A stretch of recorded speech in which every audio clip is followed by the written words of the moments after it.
fizeram na primeira vez. O Senhor, nosso Deus, irrompeu contra nós, porque não o buscamos segundo nos tinha sido ordenado. Então os sacerdotes, os levitas, se santificaram para trazer a arca do Senhor Deus de Israel. Os filhos dos levitas trouxeram a arca de Deus sobre os ombros pelos cabos, em outras traduções está pelos varais, como Moisés havia ordenado, segundo a palavra do Senhor. Versículo 16, Davi ordenou aos chefes, os dos levitas, que constituíssem os seus irmãos, os cantores, para que, acompanhados por instrumentos musicais, liras, harpas e símbolos, se fizessem ouvir, levantando a voz com alegria. Amém? Pai, que a Tua palavra que é viva, eficaz, toca no nosso coração, fala conosco de forma sobrenatural, que nós, Senhor, possamos, em nome de Jesus, Senhor, termos direcionamento, Senhor, da Tua santa palavra, que o Senhor, Pai, possa, Senhor, em nome de Jesus, preparar o nosso coração para estarmos, Senhor, diante da Tua mesa nessa noite, para, Pai, consagrarmos, Senhor, o encerramento e o fechamento dessa campanha, em nome do Teu Filho amado Jesus Cristo. Amém, amém.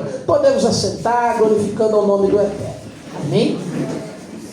Nós iniciamos uma caminhada há 7 semanas atrás acerca da campanha Trazendo a Arca para a Minha Casa. Iniciamos essa caminhada baseado naquilo que Deus fez na vida de Obed-Edom, naquilo que a qual Deus operou na vida de Obed-Edom, quando Obed-Edom recebe a arca de Deus na sua casa. A Bíblia vai falar em 2 Samuel capítulo 6, que quando Obed-Edom abre a porta do seu lar e a porta da sua casa para receber a arca de Deus, a Bíblia vai falar que Obed-Edom, toda a sua casa foi abençoado. Ou seja, a bênção de Deus quando abrimos a porta da nossa casa para que a presença do Senhor entre.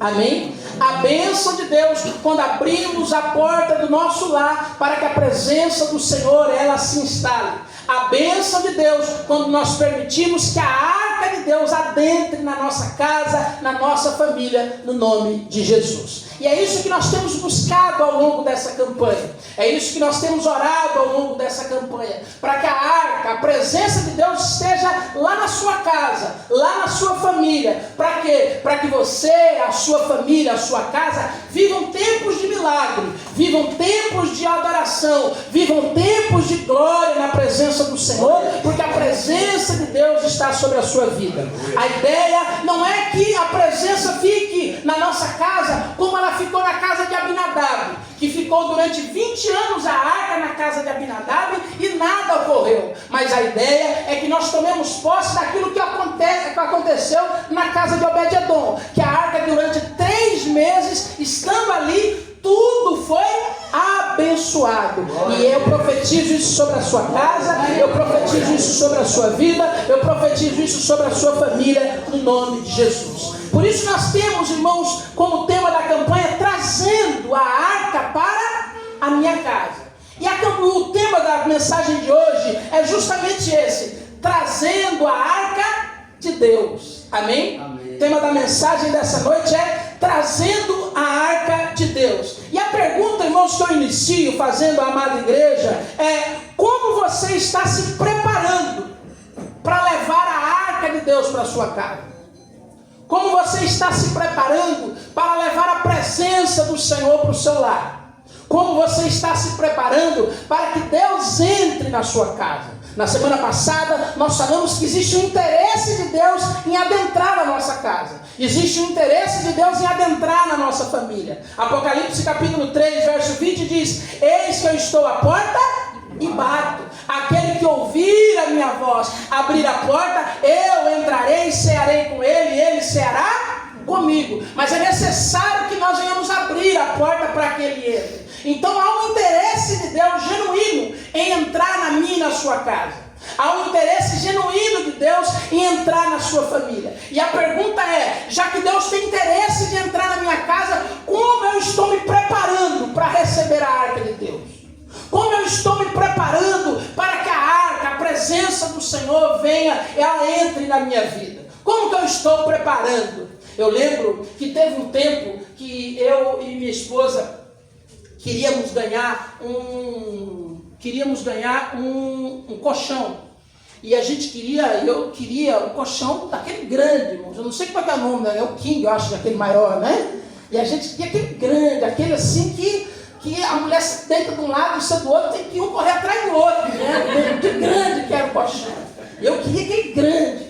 E aí a gente orou, né, e tal. E aí ganhamos o bendito do colchão, para a glória de Deus. Olha que coisa benção, ganhamos o colchão. Só que aí, irmãos, primeira coisa, primeiro o colchão já não entrava nem no quarto. Segundo, irmãos, que quando eu consegui colocar o colchão, a base da cama, irmão, não dava. Eu só pedi o colchão. Aí eu tive que comprar o quê? A base. Mas eu pedi, mas eu não me preparei. Eu não estava preparado para aquilo que ia vir. Eu não estava preparado para aquilo que eu ia colocar na minha casa. Eu não estava preparado para colocar aquilo ali na minha casa. E a pergunta é essa: como que nós estamos nos preparando para receber a presença de Deus na nossa casa? Será que quando Deus entrar, será que as coisas vão estar em ordem? Será que as coisas vão estar dignas, irmãos, para receber a presença? Será que as coisas vão estar de forma, irmão, agradável, para que a presença se instale na nossa casa? Ou nós simplesmente estamos dizendo: não, Senhor, entra, mas entra, fica aí num canto. Entra, Senhor, não está pronto. Está como eu, pedindo para que Deus entre, mas eu não preparei o ambiente para que a presença se instale na minha casa. Essa é a pergunta. Como eu tenho me preparado para receber a arca de Deus? E é essa a mensagem dessa noite, irmãos. Já que eu quero trazer a arca de Deus para minha casa, como eu vou me preparar? Como eu devo me preparar para receber a arca de Deus? A arca de Deus, irmãos, ela ficou 3 meses na casa de Obed-edom. E durante esse período, toda a sua casa, toda a sua família recebeu a bênção do Senhor. Obed-edom, ele recebe a arca em sua casa após uma tentativa frustrada de trazerem a arca para Jerusalém. Quando Davi decidiu tirar a arca, depois de 20 anos que estava na casa de Abinadab, Davi decidiu trazer a arca e trazer a arca para Jerusalém. Só que no meio do caminho, essa tentativa se frustrou. No meio do caminho, se a gente lembrar da história, a gente recorreu um pouco à Bíblia, para quem não lembra da história, a Bíblia vai falar que Davi colocou a arca de Deus sobre um carro novo de bois, e quando o povo estava marchando, glorificando, exaltando, o boi dá uma tropeçada e a arca cai. Quando a arca vai cair, Uzá, um homem chamado Uzá, coloca a mão na arca, e a Bíblia vai falar que Uzá morreu. Pergunto: se você estivesse na comitiva, você ia ajudar a colocar a arca no carro de boi agora? Não. Quem ia ajudar? Por quê? O cara morreu na frente. Então, o povo diz: espera aí, morreu um Zá, eu não vou colocar a mão nesse negócio não. Deixa aí do jeito que está. Só que aí a Bíblia vai falar que é por isso que a arca entra na casa de Obed-edom. Porque Obed-edom morava ali nas cercanias. Davi olha para Obed-edom e diz: ô Obed-edom, fica com esse negócio aí. Isso é tremendo, porque eu já trouxe isso como mensagem na primeira semana. A arca, quando Davi deixa na casa de Obed-edom, é símbolo de morte. Porque um homem havia acabado de morrer ao tentar tocar na arca. Porém, quem recebe a arca de Deus com reverência, quem recebe a arca de Deus em um lugar a qual está preparado para receber a arca de Deus, esse alguém vive tempo de bênção e de prosperidade. Por isso que Obed-edom abre a porta do seu lar, abre a porta da sua casa para receber a arca, e a arca ali entra na sua casa por conta de uma tentativa frustrada de Davi de trazer até Jerusalém. E aí, irmãos, nós aprendemos, irmãos, algumas lições. Davi, ouvindo então que quando a arca entrou na casa de Obed-edom, Davi pensou: como é que está a arca? Será que o povo está vivo lá? Uzá morreu, né? Só de tocar a arca, agora está 3 meses na casa de Obed-edom. Como é que está a arca? Aí a Bíblia vai falar que vão ter a casa de Obed-edom e avisam a Davi: Davi, tudo na casa de Obed-edom prosperou. Todo mundo foi abençoado. Davi, aquele homem que vivia em miséria, agora ele está vivendo um tempo de prosperidade. Aquele homem que vivia um tempo de sequidão na beira da estrada, esse homem agora está prosperando. Deus abençoou ele e toda a sua casa. Davi, então, vendo que agora a arca de Deus é bênção na casa de Obed-edom, Davi então decide trazer a arca para Jerusalém. O texto que nós lemos em 1 Crônicas é justamente essa decisão de Davi, de ir até agora a casa de Obed-edom e levar a arca agora para Jerusalém. E segundo o texto, nós vamos ver que Davi agora, para receber a arca, diferente do que aconteceu ao longo do caminho, dos 3 meses atrás, agora Davi faz o quê? Ele prepara o lugar para receber a arca. Opa, a arca vai vir, então agora eu preciso preparar o ambiente. Agora eu preciso preparar o lugar para a arca de Deus entrar. E é isso, irmãos, que é a mensagem dessa noite. Como que nós preparamos a nossa casa para recebermos a presença do Senhor? O que nós precisamos fazer que demonstra, que denota essa preparação para a arca de Deus entrar na nossa casa? E a primeira atitude, irmãos, que eu e você precisamos para receber a arca de Deus é que nós precisamos entender que nós somos escolhidos para servir. Amém? Diga, eu preciso entender que eu sou escolhido para servir. Versículo 2 que nós lemos de 1 Crônicas 15 diz assim: ninguém pode levar a arca de Deus a não ser os levitas, porque o Senhor os escolheu para levarem a arca do Senhor e o servirem para sempre. Davi entendeu, por quê? Porque na primeira vez Uzá morreu, porque quem carregou a arca não foram os levitas. Quem levou a arca era o carro de boi. Quem estava levando a presença era o carro de boi. Mas agora Davi entende, não, para a arca entrar na minha casa, eu preciso agora entender que só pode carregar a arca quem é escolhido para servir. Só quem é levita. Só existe um tipo de pessoa que pode carregar a arca de Deus. João capítulo 15, verso 16, irmãos, diz assim: vocês não me escolheram, mas eu vos escolhi a vós para irem e darem fruto, e o vosso fruto permaneça, a fim de que o Pai conceda a vocês o que pedirem em meu nome. O que Jesus está dizendo, irmãos, é que eu e você somos escolhidos de Deus. E aonde você for, você leva a arca, você leva a presença, você leva a manifestação do Espírito de Deus, você leva a bênção de Deus no ambiente onde você está inserido. Quem deve carregar a arca são os levitas, são os escolhidos. E eu e você fomos escolhidos. Amém? E a Bíblia vai falar que nós somos escolhidos. Quem escolheu foi Deus que nos escolheu. Foi Deus que olhou para mim e para você, irmãos, e escolheu a sua vida para te dar um propósito, para ministrar uma história para você. Você não é um acidente de percurso. Você, irmãos, não é algo aleatório no meio do universo. Você é um escolhido de Deus. Deus escolheu você para levar a presença dele. Deus escolheu você para que você ministre frutos. Você é escolhido de Deus.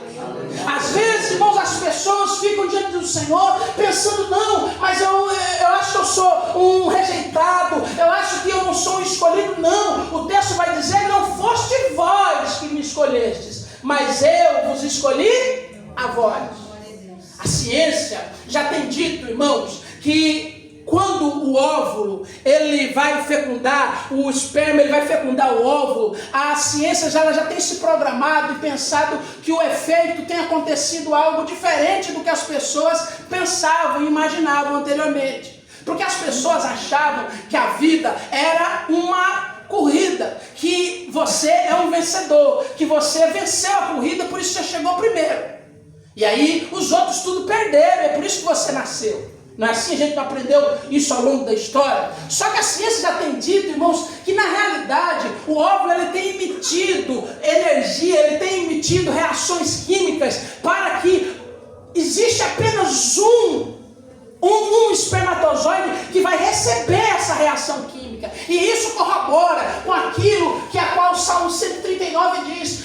você era ainda uma substância sem forma, eu escolhi a vós. Isso diz Jeremias capítulo 1, que ele vai dizer, irmãos, que ele te escolheu ainda estando no ventre da sua mãe. Você é escolhido. Glória a Deus. Deus te escolheu. Aleluia. Deus te escolheu para levar a presença. Deus te escolheu para levar a manifestação do Espírito. A arca de Deus, ela é feita para ser carregada por aqueles que são os escolhidos de Deus. Amém? E eu e você somos escolhidos do Senhor no nome de Jesus. 1 Pedro capítulo 2, verso 9 diz assim: porém vocês são geração eleita, sacerdócio real, nação santa, povo exclusivo de Deus, para anunciar as grandezas daquele que os chamou das trevas para a divina luz. Ou seja, eu e você fomos escolhidos para pregar, irmãos. Fomos escolhidos para testemunhar aquilo que o Senhor fez na nossa vida. Jesus, ele vai dizer que ele escolheu a vós para que vades e deis fruto, e o vosso fruto permaneça. Eu e você fomos chamados para testemunhar aquilo que Deus fez na nossa vida. Você carrega a presença de Deus. E você foi escolhido para carregar a presença de Deus. Se você quer trazer a presença de Deus para a sua casa, entenda primeiramente que você é um escolhido do Senhor. Amém? Deus escolheu você para levar a presença. Deus escolheu você para manifestar a glória dele. Deus escolheu você para, irmãos, operar a glória do Senhor. Pastor César Castellanos um dos pastores que possuem as maiores igrejas na Colômbia, foram responsáveis pelo movimento de células, o movimento de avivamento do G12. Pastor César Castellanos, ele tem um livro chamado Sonhas e Ganharás o Mundo, e no capítulo do primeiro capítulo desse livro, pastor César Castellanos diz que ele estava sentado na cadeira de balanço, e ele orava ao Senhor e dizia: Senhor, me usa. Senhor, me usa para ganhar a Colômbia. Me usa, Senhor, para que a Colômbia conheça o nome do Teu Evangelho. Me usa, Senhor, para que eu propague a Tua palavra nesse país. E ele orava. E aí, certa feita, o Espírito Santo do Senhor falou para ele: balança a cadeira. E aí, ele começou a balançar a cadeira. Ele começou a balançar a cadeira começou a balançar. E ele pedia: Senhor, me dá um sinal. Dá um sinal, Senhor. Faz essa cadeira balançar. A cadeira não balançava. Aí o pastor César Castellanos, o Espírito Santo veio de novo no coração dele: balança agora a cadeira. E aí a cadeira, ele começou a balançar. Aí até que o Espírito Santo falou ao coração dele: por que eu não balancei a cadeira? E aí ele questionou: Senhor, eu não sei porque o Senhor não balançou a cadeira. Eu pedi para o Senhor balançar a cadeira como sinal que o Senhor estaria com o meu ministério. E aí o Espírito Santo veio sobre o pastor César Castellanos: eu não balancei a cadeira porque eu posso balançar a cadeira através de você. Amém? Deus quer fazer os milagres, Deus quer operar o sobrenatural através de você. Deus quer usar a sua vida. Deus quer fazer de você um instrumento nas mãos dele, porque você carrega a presença do Senhor no nome de Jesus. Fomos escolhidos, irmãos, para pregar o Evangelho e anunciar as grandezas de Deus na nossa vida para as demais pessoas no nome de Jesus. Segunda atitude que precisamos ter para trazer a arca de Deus para a nossa casa. Para trazer a arca de Deus para a minha casa, eu preciso me santificar. Amém? Diga: santificar. Versículo 12 diz assim: vocês são chefes das famílias dos levitas. Santifiquem a si mesmos e os seus irmãos, para que possam trazer a arca do Senhor, Deus de Israel, ao lugar que eu preparei para ela. Ou seja, não há como trazer a arca de Deus para o lugar que está preparado se eu não viver uma vida de santificação. Amém? Se eu não viver uma vida de santificação, não há como eu trazer a arca de Deus para minha casa. Se eu quero que a arca de Deus entre na minha vida, na minha família, e eu receba os efeitos da presença do Senhor no meu lar, é necessário que eu viva uma vida de santificação. Amém? Os levitas, irmãos, eram responsáveis pelo zelo do sagrado. Eram eles que cuidavam do culto. E para eles cuidarem do culto, eles precisavam levar uma vida em santificação. Uma vida repudiando o pecado. Uma vida abrindo mão das coisas erradas. Uma vida de pureza. Uma vida de santidade na presença do Senhor. E se eu puder, irmãos, definir o que significa santificação, eu diria que santificação, irmãos, é o processo pelo qual decidimos nos parecer cada dia mais com o Deus que a qual nós servimos. Amém? Amém. Santificação, vou repetir, é o processo que a qual, irmãos, nós decidimos nos parecer a cada dia mais com o Deus que a qual nós servimos. Viver uma vida de santidade, viver uma vida debaixo de santificação, é querer se parecer a cada dia mais com Deus. É dizer, Senhor, cada dia eu quero me parecer mais contigo. Cada dia que eu quero me parecer mais com Deus, eu estou me santificando. Amém? Cada dia que eu quero ter Deus como padrão da minha vida, que eu quero ter Deus como padrão das minhas atitudes, que eu quero ser igual a Cristo, e não conforme os valores do mundo, não conforme os valores que existem lá fora, mas conforme os valores da palavra, aí eu estou me santificando. Amém? A Bíblia, irmãos, fala que para sermos santos, assim como o nosso Deus é santo. Ao pedido de Deus, em Levítico capítulo 19, há uma ordem de Deus: sede santo, assim como o Senhor vosso Deus é santo. O próprio Deus, no concílio, na reunião com a Trindade, na formação do mundo, Ele, quando Ele me criou e Ele te criou, Ele não te criou, irmãos, o teu propósito não era para viver uma vida de qualquer maneira. Façamos o homem conforme o quê?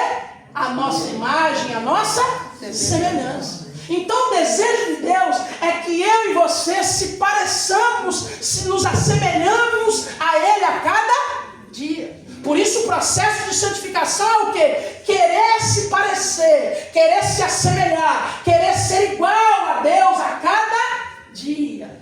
Amém? Amém. Isso é o processo de santificação. Porque o Senhor nos chamou: sede santos, assim como o vosso Deus é santo. O padrão, irmãos, é esse. Eu lembro que um dia eu orava ao Senhor, eu dizia: não, Senhor, mas eu sou uma pessoa abençoada. Porque a gente é meio vaidoso, né, irmãos? Às vezes a gente cai nessa vala da vaidade. E eu dizia: não, mas eu sou um homem abençoado, eu trabalho, sou honesto, pago meus impostos, eu não traio minha esposa, sou um marido fiel, eu fujo da tentação, eu nunca pensei em querer trair a minha esposa, eu vivo uma vida de santidade. E essa foi a minha fala com Deus. E aí o Espírito Santo tocou no meu coração e diz assim: tá, você é bênção, mas você é bênção comparada a quem? Aí eu disse: Senhor, comparado ao que tem na sociedade. Já da sociedade aí, tem gente aí que sai de casa, tem gente aí que sai do trabalho e vai para o bar, tem gente aí que bate na esposa, tem gente aí que vive uma vida desregrada, tem gente aí que vive uma vida sem pagar imposto. Então, baseado no que tem na sociedade, meu padrão tá bom. E aí o Espírito Santo não veio. Falei: nossa, mas a tua régua é baixa demais. Falei: mas como assim, Senhor? A tua régua é baixa demais. Mas eu não entendi, Senhor. Porque a Bíblia vai falar, irmãos: aprendei de mim, que sou manso e humilde. A régua é Cristo, irmãos. Não é a sociedade. Glória a Deus. Glória a Deus. A régua, irmãos, é Cristo. A régua é Deus. A régua, irmãos, é estar na presença do Senhor. A régua é olhar para Jesus, porque Paulo vai dizer: sede os meus imitadores. Por quê? Por que vocês podem me imitar? Porque eu imito a Cristo. Aleluia. Então ser santo, viver uma vida de santificação, é querer, irmãos, entrar nesse processo de que eu quero me parecer parecer a cada dia mais com Jesus. Eu quero a cada dia mais me parecer com o Senhor. Então, santificação, irmãos, ela é esse processo. Esse processo de me se assemelhar a Deus. E aí eu entendo, se Deus é bom, eu preciso ser o quê? Bom. Amém? A bondade precisa estar presente na minha vida. Porque se Deus é bondoso, o meu padrão de bondade não é segundo o padrão do mundo, mas é segundo o Senhor. Amém? Se Deus é amor, eu preciso agora demonstrar o quê? Amor para as pessoas, já que eu quero viver uma vida de santificação. Se Deus é justiça, eu preciso agir agora como um justo na presença do Senhor. Eu não posso partilhar da injustiça do mundo. Eu preciso viver uma justa justiça segundo os padrões da palavra. Não conforme a minha justiça, não conforme a justiça do mundo, mas conforme a justiça de Deus. Afinal, eu quero ser santo. Amém? Afinal, eu quero me parecer com Jesus. Afinal, eu preciso entrar nesse processo de santificação. Se Deus é fiel, eu preciso demonstrar o quê? Fidelidade também. Eu preciso ser alguém fiel. E ser fiel segundo o quê? Segundo os padrões do Senhor.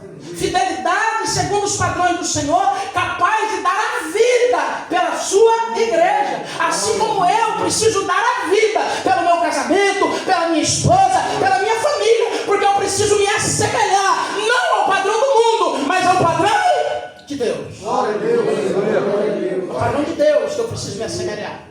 É estar diante do Senhor, que a qual eu preciso viver uma vida na presença do Senhor. Se Deus, Ele é misericórdia, eu preciso agora demonstrar também o quê? Misericórdia. Preciso ser misericordioso. Porque Deus demonstrou misericórdia para mim e para você. Às vezes nós não somos misericordiosos. Às vezes nós, irmãos, exigimos a misericórdia quando se trata de nós. Não, porque o Senhor sabe que eu errei, o Senhor sabe que eu sou falho, mas quando é para nós aplicarmos misericórdia, nós não somos tão assim. E cuidado, porque o texto vai dizer em Mateus capítulo 6, no texto da oração, à medida que você julgar, você será julgado. Cuidado, porque a sentença quem dá é você. Às vezes tem gente que está dizendo assim, não, o Senhor está sendo duro. Não, ele não está sendo, ele está usando o seu critério. Amém? Ele está usando o seu critério. Então nós precisamos, se Deus Ele é misericórdia, eu preciso demonstrar misericórdia. Se Deus é verdade, eu não posso faltar também com a verdade. Se Deus é verdade, eu preciso tirar a mentira da minha vida. Eu preciso tirar, irmãos, a mentira do meu coração e viver debaixo da verdade. Se Deus Ele é santo, então eu preciso também agora me separar do pecado, porque santidade é separação do pecado. A santificação, irmãos, já que eu tenho que me preparar com santificação para receber a presença do Senhor, a teologia afirma, quando nós estudamos teologia, que a santificação ela tem 3 tempos. Amém? A teologia ela vai afirmar que nós fomos salvos da condenação do pecado, nós estamos sendo salvos do poder do pecado e seremos salvos da presença do pecado. Amém? Então, os tempos da salvação é passado, presente e futuro. Então, nós fomos salvos da condenação do pecado. Por quê? Porque nós somos justificados. A justificação nos salvou da condenação. A santificação, irmãos, é o presente. A santificação, nós estamos sendo salvos do poder do pecado. O pecado agora, ele não pode ter o poder. Paulo ele vai dizer assim, o bem que eu quero eu não faço, mas o mal que eu quero, esse eu faço. Maldito esse pecado que habita no meu corpo. Por quê? Porque a gente está numa batalha todo dia. Ou só eu que fico nessa batalha? Todo dia a gente está numa batalha. Todo dia o pecado está dizendo, olha, faz isso, faz aquilo, faz o errado, e a gente está lutando. E aí a Bíblia vai falar que nós seremos glorificados, seremos salvos agora da presença do pecado. O dia que nós morarmos no céu, o pecado não vai existir. Apocalipse vai dizer que não haverá mais choro, nem dor, nem doença, e o Senhor virá com glória sobre a nossa vida. Ou seja, haverá uma salvação futura. Mas então, se justificação é passado, glorificação é futuro, santificação é o quê? É o quê? Presente. Então eu preciso agora viver lutando contra o pecado quando? Ontem? Amanhã? Quando? Hoje. É agora. Então isso significa que a batalha contra o pecado hoje que eu venci, amanhã começa tudo de novo. Porque é presente. Amém? Isso significa que todo dia eu preciso entrar nesse processo de santificação. Tem um jargão que diz que amanhã eu preciso ser melhor do que eu fui ontem. Hoje eu preciso ser melhor do que eu fui ontem. Né? E amanhã melhor do que eu estou sendo hoje. Então, ou seja, todo dia é um processo. Todo dia. Não adianta você dizer, não, mas eu já mudei bastante. Não, você mudou para hoje. Porque amanhã vai ser necessário mudar um pouco mais. Amanhã vai ser necessário você se santificar um pouco mais. Porque quem se santifica, irmãos, recebe e vive debaixo das maravilhas do Senhor. Glória a Deus. Josué capítulo 3, versículo 5 diz assim: santificai-vos, pois amanhã o Senhor fará maravilhas no meio de vós. Quando nós nos santificamos, nós vivemos tempos de maravilhas. Quando nós nos santificamos, nós vivemos tempos de milagres. Quando nós nos santificamos, nós recebemos mais da porção do Senhor. Por quê? Porque a santificação nos purifica. A santificação, ela nos limpa. Ela vai tirando, irmãos, a impureza que há sobre nós. João capítulo 17 diz assim: santifica-os na verdade. A tua palavra é a verdade. Provérbios 30, verso 5 diz assim: a tua palavra é pura. É a palavra que nos santifica. É a palavra que vai nos santificando. Então, se você quer viver debaixo desse processo de santificação, viva a cada dia mais, irmãos, tomando posse da palavra do Senhor. Se aproximando cada vez mais da Bíblia. Se aproximando mais, irmão, da presença do Senhor. Se aproximando mais do que Deus está dizendo. Se aproximando mais do que Deus está falando. Porque é a palavra que nos purifica. Quando eu era pequeno, a minha mãe, minhas tias sempre davam uma responsabilidade para nós. E eu, como era mais velho, e minha irmã, e meu irmão era o mais novo, então ele não participava. A responsabilidade dele era encher galão d'água, né? Em casa. Então é o menor, né? Então vai lá encher o galão d'água. E a responsabilidade minha, da minha irmã, era lavar louça. Só que lavar louça, irmãos, era uma prova, né? Hoje eu aprendi, eu gosto de lavar louça. E aí, a minha irmã lavava a louça um dia e eu secava, e no outro dia ela lavava, eu secava e ela lavava. A gente alternava ali, né? Cada dia era um diferente. E aí, menino, né, irmão? Menino gosta de fazer as coisas do jeito dele, do tempo dele, né? E aí eu tinha, quando a gente pegava a borra de café na pia, eu pegava aquela borra de café, o copo com a borra de café, e ao invés de eu já jogar, eu colocava aquele copo com a borra de café debaixo da torneira e abria a torneira no último. E aquela torneira e a água ia enchendo o copo. E eu, criança, gostava de ver fazer o quê? A água, quando a água batia naquela borra preta, a água no copo estava que cor? Que cor? Preta. Só que quanto mais enchia o copo, o copo ia enchendo, a sujeira ia saindo, a borra ia saindo, até o ponto da água e o copo ficarem limpos. Porque é isso que é santificação. Aleluia. É estar debaixo da fonte de água viva e dizer: Senhor, derrama a tua palavra, porque ainda há sujeira, ainda há borra de pecado em mim, ainda há borra de imundícia em mim, mas quanto mais o Senhor me encher, uma hora eu estarei limpo, alvo como alegre. A hora eu vou me limpar. Uma hora o Senhor vai me limpar no nome de Jesus. Então santificação é esse processo. Amém? Terceira atitude que eu e você precisamos ter: para trazer a arca de Deus para minha casa, eu preciso, irmãos, obedecer. Amém? Então, além de você ter um entendimento que você escolheu, além de você se santificar, você precisa obedecer. Não há como trazer a arca de Deus se você não obedece. Versículo 15 diz assim: os filhos dos levitas, nós lemos esse texto, trouxeram a arca de Deus sobre os ombros, pelos cabos, os varais, como Moisés havia ordenado, segundo a palavra do Senhor. Eu disse que a primeira tentativa de trazer a arca para Jerusalém foi uma tentativa frustrada. E eu disse para os irmãos o porquê que ela foi frustrada. Porque existia uma ordem, irmãos, dentro do livro de Êxodo e nas normativas de Levítico, ou seja, naquilo que era a palavra de Deus para a nação de Israel, que a arca do Senhor, se os irmãos observarem, ela tem aqui alguns varais. Isso aqui são os varais. Isso aqui tinha uma finalidade, não era só decorativo. A ideia era que para ela ser carregada, primeiro, quem ia carregar, como nós vimos, são os levitas, os escolhidos. Mas são eles que iam carregar. E eles vão carregar a arca nos seus ombros. A arca era para ser carregada pelos levitas nos ombros. Quando Uzá morre, por que Uzá morre? Uzá morre porque a nação de Israel está transportando, está executando a vontade do Senhor da sua maneira.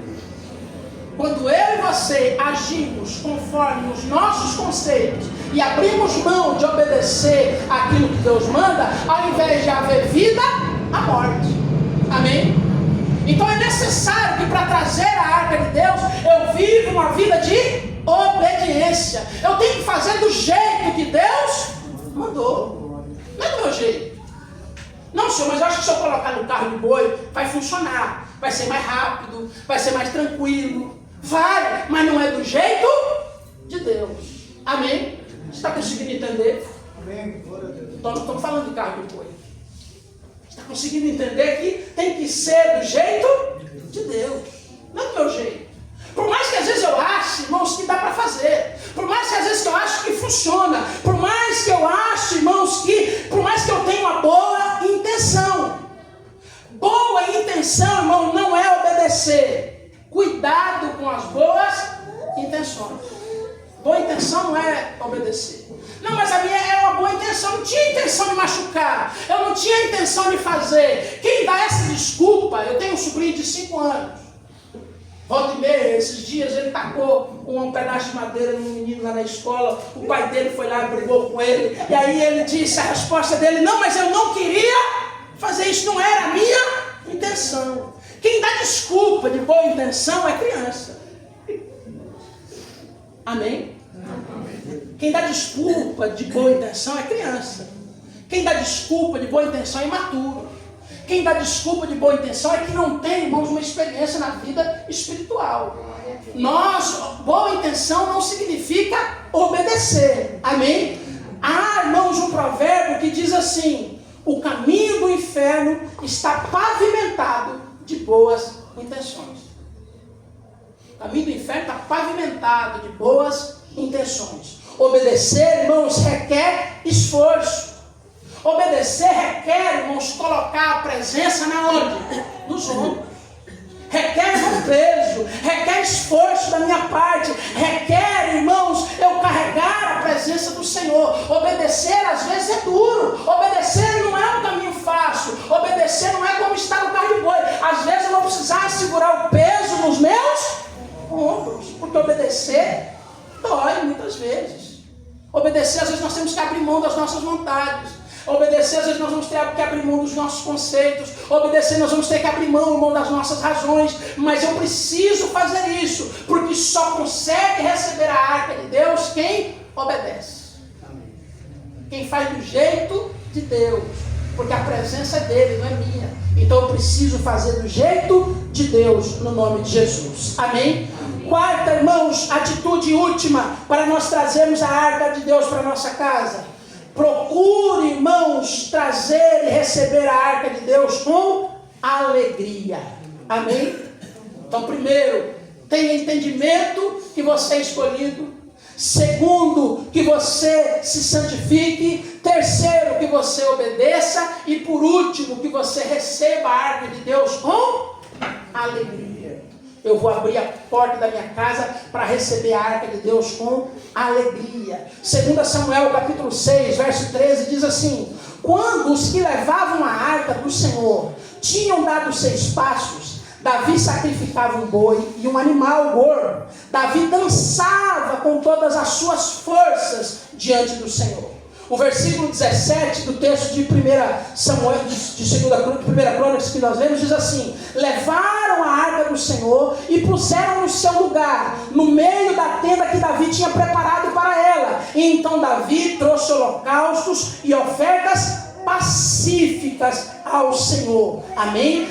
Davi, versículo 16 diz assim: Davi ordenou ao chefe dos levitas que constituíssem os seus irmãos, os cantores, para que, acompanhados de instrumentos musicais, liras, harpas e símbolos, se fizessem ouvir, levantando a voz com alegria. Quando Davi decide tirar a arca da casa de Uzá, ele vai lá e escolheu os sacerdotes, os levitas, porque eles são os escolhidos, mandou eles se santificarem, mandou eles obedecerem, carregar a arca do jeitinho certo, no ombro. E quando eles estão trazendo a arca, eles estão trazendo a arca com alegria. Amém? Porque eu preciso receber a arca de Deus com alegria. A Bíblia vai falar que enquanto a arca estava vindo, eles davam 7 passos e sacrificavam um boi. Eles adoravam ao Senhor. Por quê? Porque eles entendiam que a arca de Deus está entrando na minha casa, eu preciso adorar. Amém? Se a arca de Deus vai entrar na sua casa, é preciso adoração da sua parte. Se a arca de Deus está entrando na sua família, você precisa, irmãos, receber isso com alegria. O texto vai dizer que enquanto eles iam caminhando, os instrumentistas iam cantando, iam glorificando o nome do Senhor, porque a arca de Deus está chegando na sua casa, a arca de Deus está chegando em Jerusalém. Se a arca de Deus vai chegar na sua casa, receba ela com alegria. Porque a Bíblia vai dizer, irmãos, que a alegria do Senhor é a nossa força. Então eu preciso receber a presença do Senhor com alegria. Só que quando, irmãos, nós não recebemos a arca com alegria, quando levamos a arca com tristeza, Deus, irmãos, ao invés de ministrar bênção, Ele também pode, irmãos, ministrar sobre nós, irmãos, tempos de dificuldade, porque não estamos honrando com alegria a presença do Senhor. A Bíblia vai falar que quando Davi está entrando na cidade de Jerusalém, Davi dançava. O texto vai dizer que ele dançava com toda a sua força. E ele se alegrava. E o povo com tamborim, o povo com instrumento. Aí a mulher de Davi, Mical, olhou lá da janela e disse: que vergonha. Os gaúchos vão dizer, né? Que fiasco. Né? Que fiasqueira que está fazendo aqui. Que escândalo esse homem está fazendo. E olha o que Davi está fazendo, dançando no meio de todo mundo. Parece um indigente. E a Bíblia vai falar que Mical desprezou a Davi e a arca de Deus. E sabe o que aconteceu com Mical? A Bíblia vai falar, irmãos, que a partir daquele dia, Mical não deu nenhum filho a Davi. Deus cerrou a descendência dela.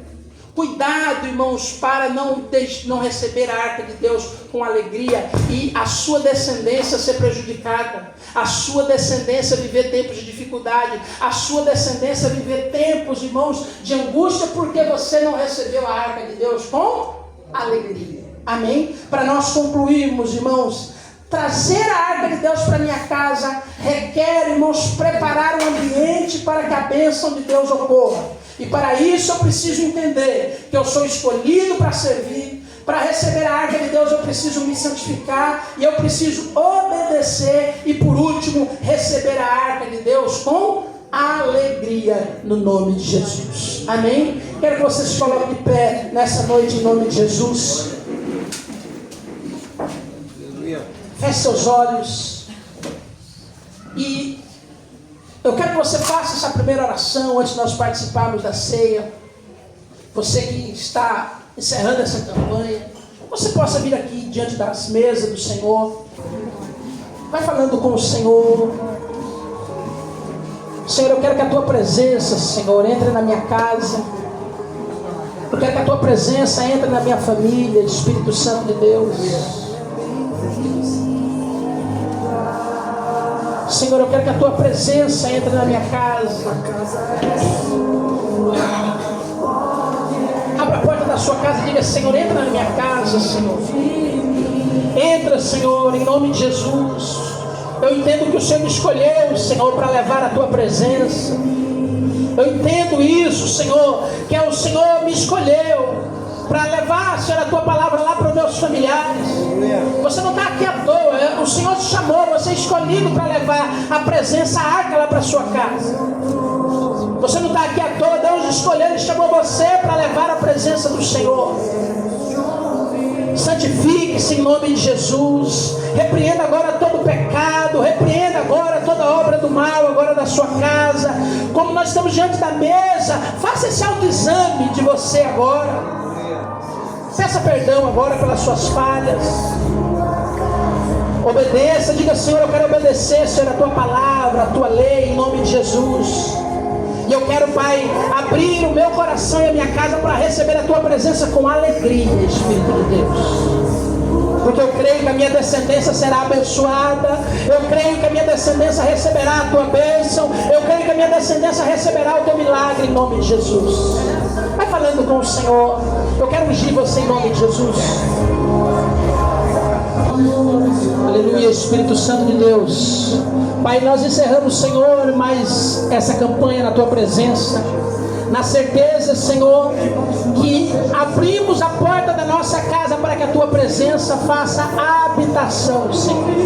Não queremos apenas visitação no nosso lar, mas queremos que o Senhor habite, que o Senhor, Pai, esteja, Senhor, na nossa casa de forma permanente e contínua, e que a tua presença, Senhor, assim como trouxe bênção e milagres sobre a casa de Obed-edom, traga também sobre a nossa casa, sobre a nossa família, em nome de Jesus. Diga assim: Senhor, entra na minha casa, em nome de Jesus. Vamos aplaudir ao nome do Senhor.